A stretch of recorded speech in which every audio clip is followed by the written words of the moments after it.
we've talked quite a lot about the sort of decisions that we might make as consumers and buyers of stuff.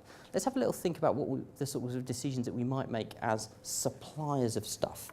So I'm going to take you into a very happy place now. I want you to imagine that you're a craft brewer, a small beer producer.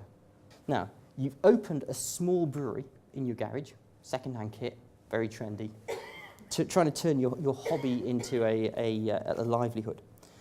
And you can produce anything up to 10 barrels of beer a week with this small set that you've got. How might you maximise the cash that you're making from this kit?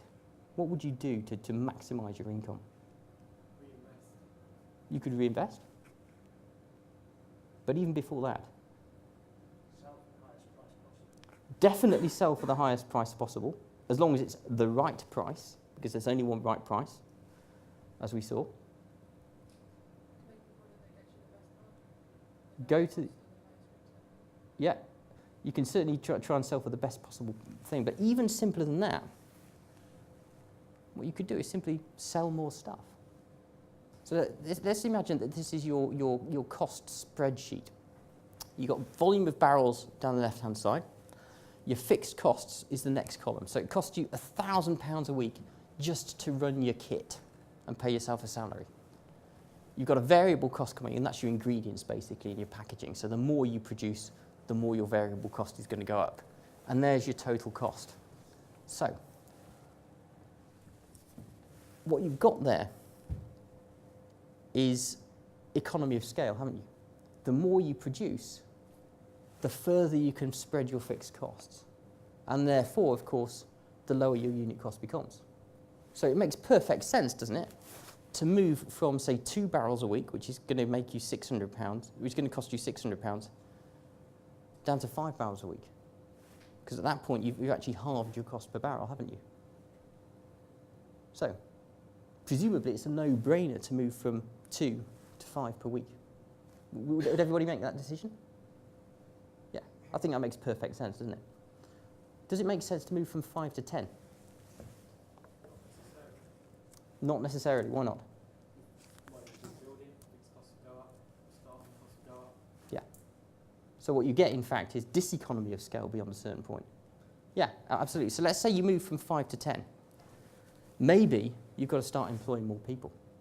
And what we've seen here is that your fixed costs can also go up to some extent as you expand the operation. But I think you'd agree that it does make sense ultimately to push production as far as you can, doesn't it? Because once you reach 10, you're down to £260 per barrel, despite this little bobble that you get here on the way. Generally speaking, the bigger your operation gets, the less each barrel is going to cost you, despite the fact that you're going to get some diseconomies of scale coming in at some point.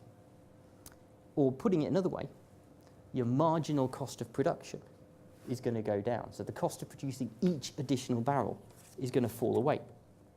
So, with all that information available, what would you do to maximise your profits?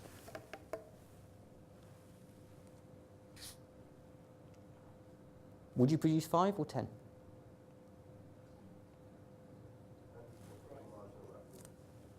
So somebody mentioned it. It depends on the demand in the market. But you can't actually decide using that information. It was a trick question because you've got to remember the demand curve. There's no point in churning out more beer than the market is actually going to demand. And awkwardly, selling more beer, generally speaking, is going to mean you've got to push the price down, doesn't it? Okay? That's not always the case. I mean, what you might do is try to convince people to pay more for the same product. You're trying to move the demand curve, as we saw in the previous chart. But if you're a new brewing venture, that's going to be quite hard to do. You're an unknown quantity. You're going to have to sell this beer on its own merits. And that may mean, it's probably going to mean that the more you want to sell, the lower your price is going to have to be. So what we've actually got to do is, before we can make the decision as to how much stuff we're going to make, we've got to understand the demand curve. We have to have that understanding of how much we can shift at each particular price point.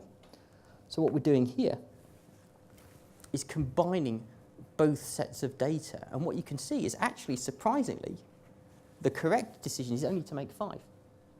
You actually maximise your cash profit by selling only 5 barrels of beer per week. Now, obviously, these numbers are not intended to be realistic. And in fact, what I did do is fiddle the figures a little bit just to try and make the point. But hopefully I have made the point. And the point is that understanding the demand curve is absolutely critical to making smart decisions as a supplier. And in fact, understanding those interactions is absolutely essential to making any decision in the food and drink marketplace. But can anybody think of a way around that problem? Oh, sorry, the other thing to bear in mind, of course, is not only do you have to cut the price in order to sell more, you're probably going to have to sell each barrel at the same price. So as you move from, say, 5 barrels to 6, it's not just the 6th barrel that you have to sell at the lower price. You have to sell the first 5 barrels at the lower price as well. The only way around the problem, as far as I know, is either you have to push that demand curve over and try and create an unjustified desire for the product, which makes people pay more, or you're going to have to sell to different people at different prices.